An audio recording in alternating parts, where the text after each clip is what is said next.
Hello, lads.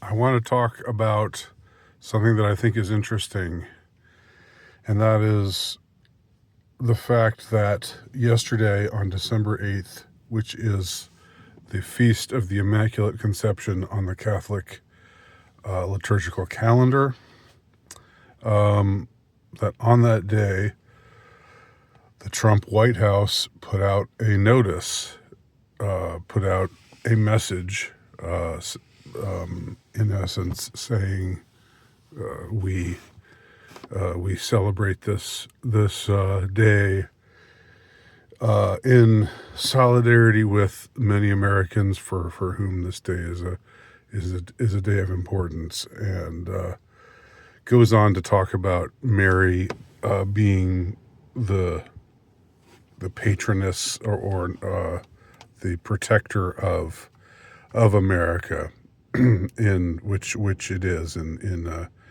Catholic understanding, Catholic theology.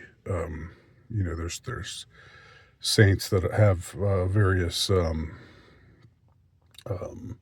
you have patron saints of various types of activities, and Mary, one of the many titles bestowed upon Mary, is patroness of America. And this was put forth by in an official notice by the White House. And this is not the first time things like this have happened. The White House or Trump's team, even before he was reelected, were putting out things. Maybe even last year that there might have been something that they put out on December 8th of 2024, or on the day of the Assumption of Mary, which is August 15th. They've been very assiduous, to use a good SAT word, about observing Catholic days, particularly Catholic days involving Mary. And this is very intriguing to me,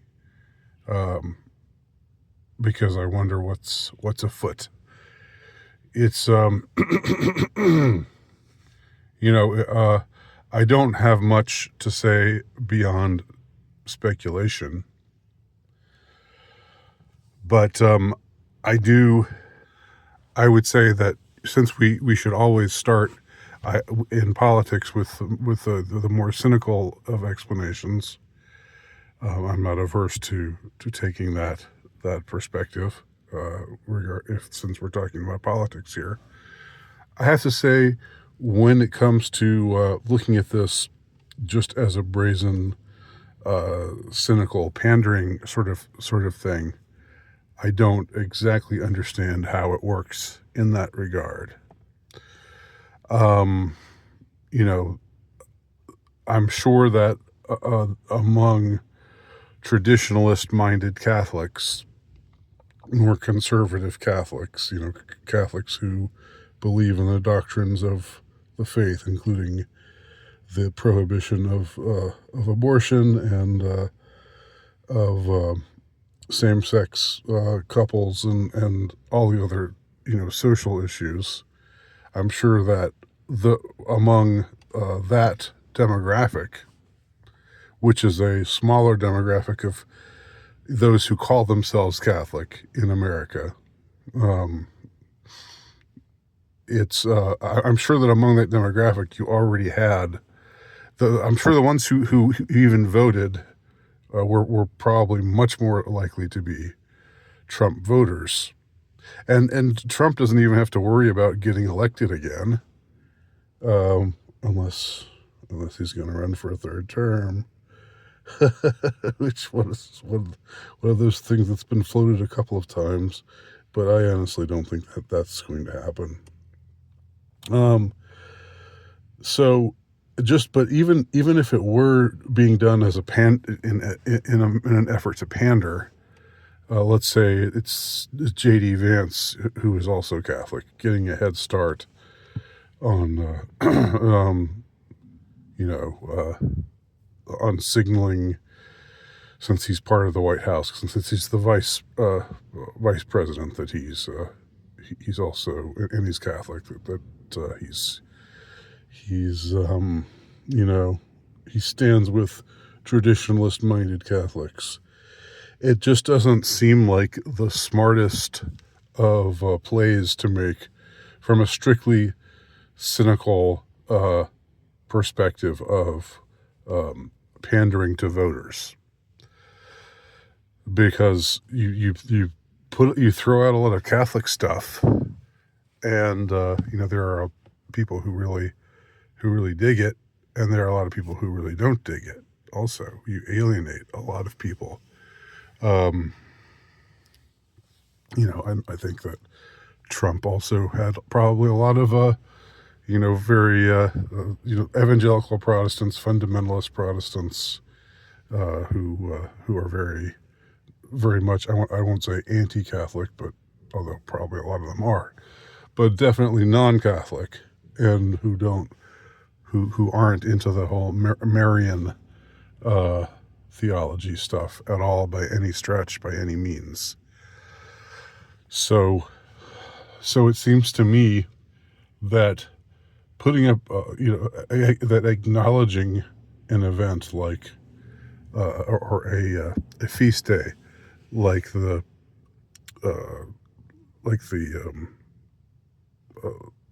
Immaculate Conception of the Blessed Virgin Mary, doesn't seem like it has much strategic value. Not much that I can discern. Well, so then the question is he putting things up for Ramadan? Is he putting up things for, you know, Hindu occasions? Is he saying happy first day of Hanukkah? You know, is this just an ecumenical thing?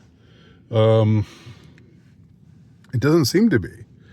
It seems that the White House is specializing in putting up these,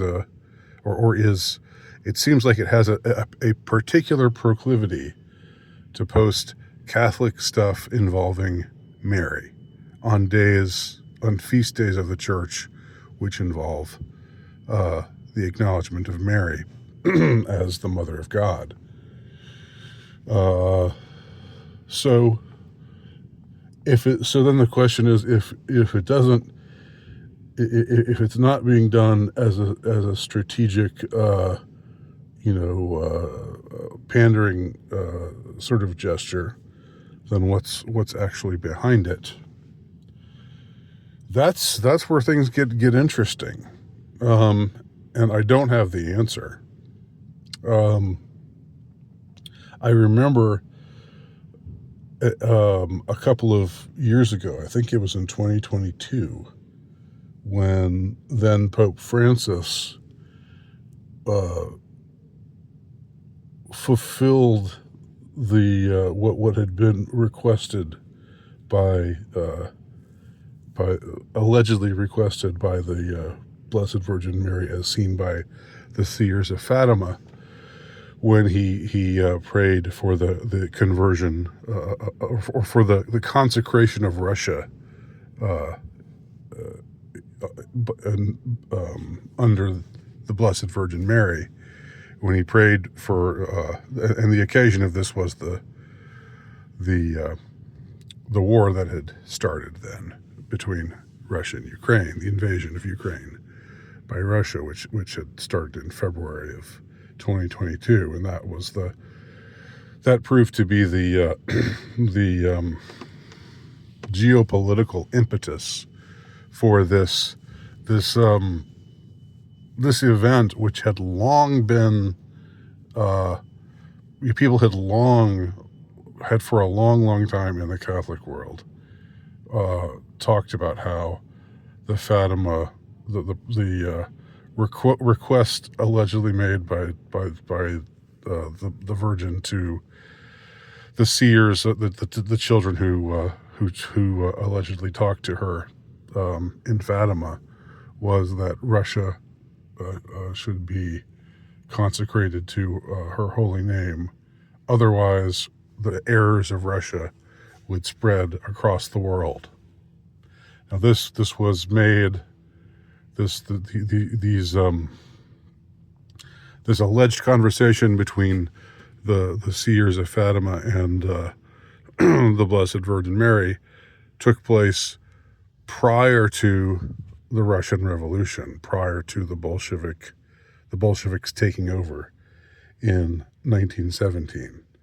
And the children didn't, they were just simple peasant children. They had no idea who Russia was when Mary was talking to them about praying for Russia and praying that Russia's errors not spread across the world. They thought Russia was a woman. It was the name of a woman. But of course, it came to pass that no prayer was said for the consecration of Russia, and then you had the Cold War, and then you had especially after World War II, the expansion of the errors of Russia across the world. And now we're living in different times. Now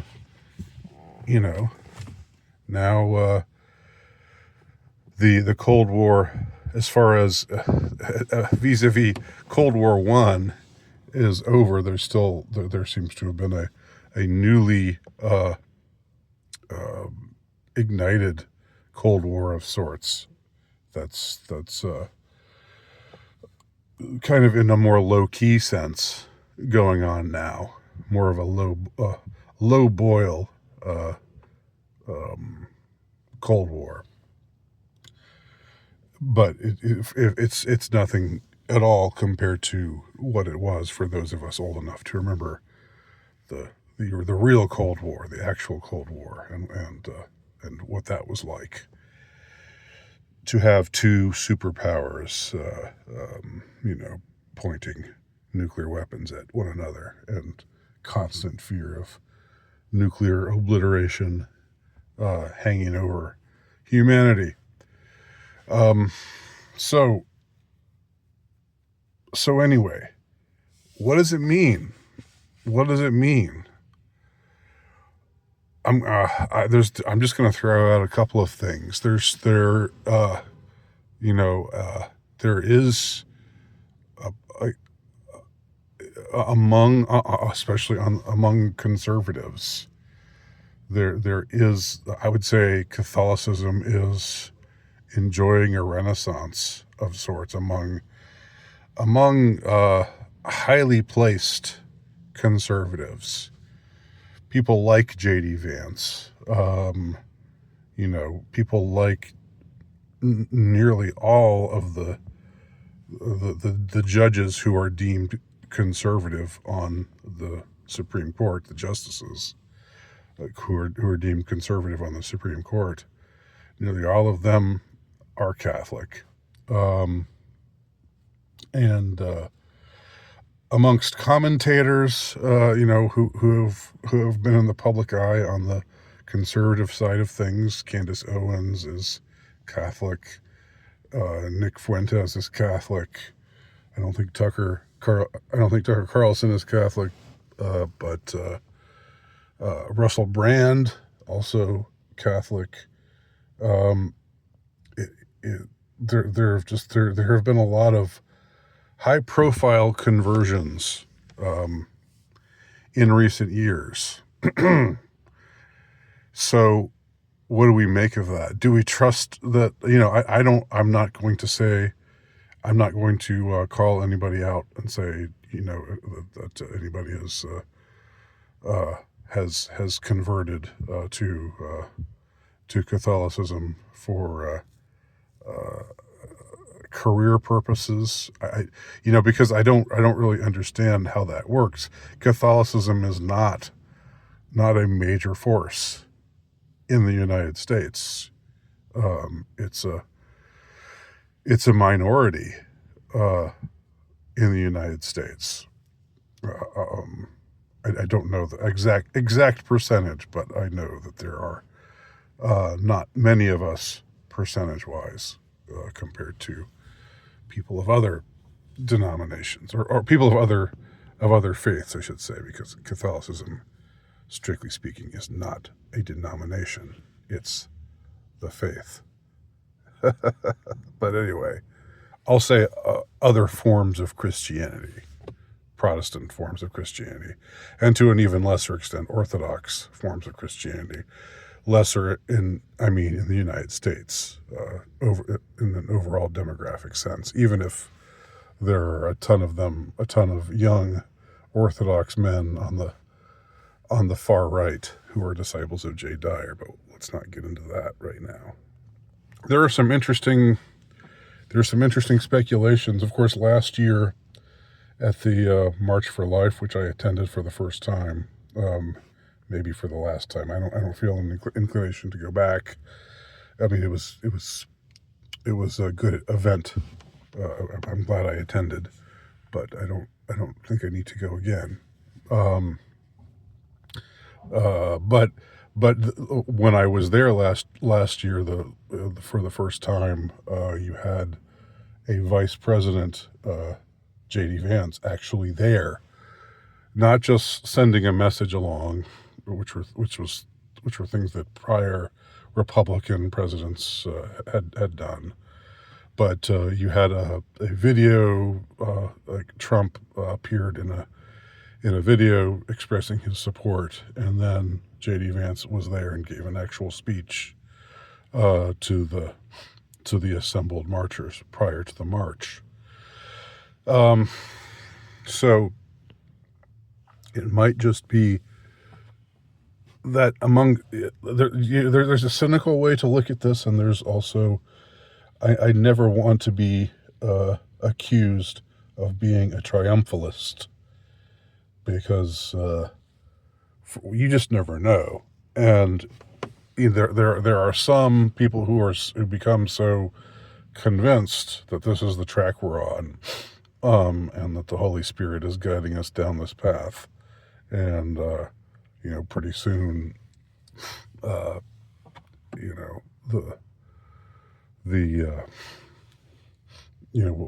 have a paradise on earth, or whatever the end point is supposed to be. We will have a resurgence of the faith, of the one true faith, and a renaissance of faith in this after this century of atheistic secularism, both in the form of communism and also in many forms of capitalism.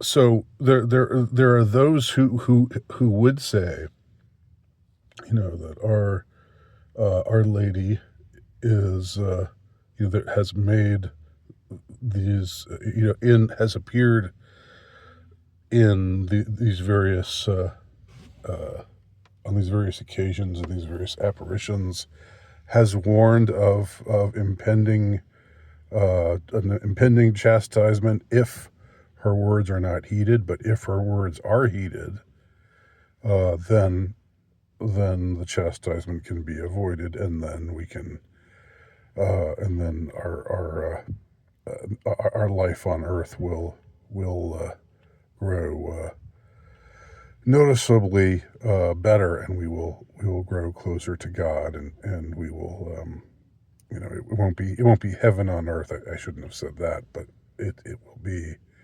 a new golden age of faith. And so one wonders if there could be, because if you're Catholic, or if you just have an imagination and think that what some Catholics are saying could be real, then you could say, well, maybe all things are coming about because this was the promise. The promise was, if we heeded her words, and if the Pope finally, and since the Pope in 2022 finally gave this consecration of Russia more than a century after Our Lady pleaded for this to be done. If the fact that it happened in 2022 is now setting things up in a particular way, and now even among the powerful, even in the realms of power, she, through her intercession, God is making inroads, and people who are even people in the realms of power, where it's power tends to corrupt, and absolute power corrupts absolutely, but miracles also can happen, and some powerful people can convert, can come and can see things in the proper way, and can change their hearts and change their minds. So one way of saying, I would wonder if I think it's a worthwhile question to ask: is Trump himself? Could he be a crypto Catholic himself at this point? Because even if he's not the one, I'm sure he's not the one, putting out these messages or dictating the way in which they're worded. I'm sure it's someone in his, somebody that he has employed to do that kind of thing. I wouldn't think that they would just do this without his knowledge and without his understanding that this is happening. So why is he doing it? Why is he doing it? That we've already excluded the cynical possible answers, because I don't see how it really helps him or helps J.D. Vance out all that much. It doesn't really it doesn't really do wonders for expanding the votership. So anyway, could it be for less cynical reasons? Could it be for reasons that are actually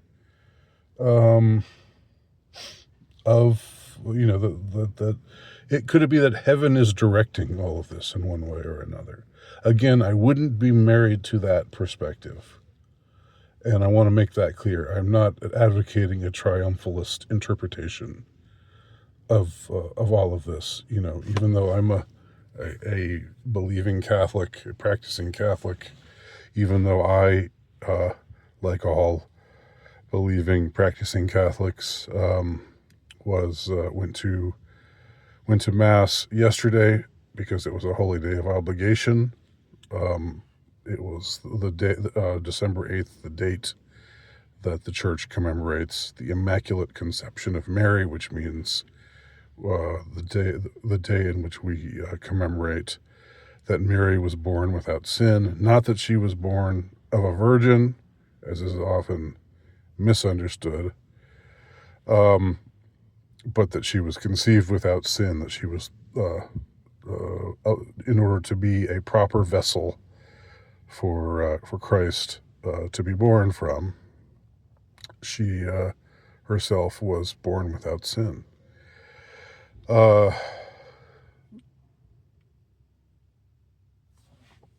Anyway, could it be that that's the sort of thing that's behind it? And could that be the real reason why, influential people in the realms of power are becoming Catholic?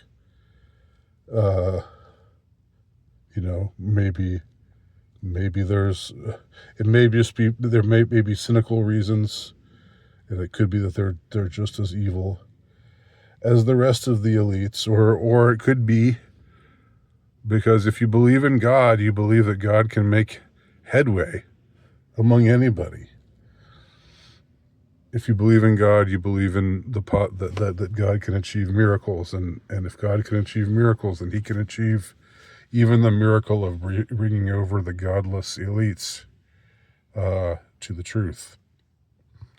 So, like I said, not wanting to interpret this in a triumphalist way, because I'm not certain of anything, and those who are triumphalists, in this sense, remind me a little bit of the kind of people who hear some person they revere as their spiritual leader say that the world is going to end on such and such a date, and so they just decide, well, since we're just going to be raptured on this date, we'll just we don't have to shepherd our money. We don't have to after that date. We can just spend all of our money on whatever, because after that date, we're going to be raptured and the world will end. And then that date comes and the world doesn't end and they're broke. So prudence is a virtue. Prudence is, someone once told me, the queen of all the virtues. Prudence says you don't put your eggs in one basket. You don't just believe that the best possible interpretation of things is necessarily the truth. You just believe that God has His own way of working things out, one way or another. So there you go. Hope somebody got something out of this video. God bless everyone who watched it to the end. Let me know your thoughts if you have any.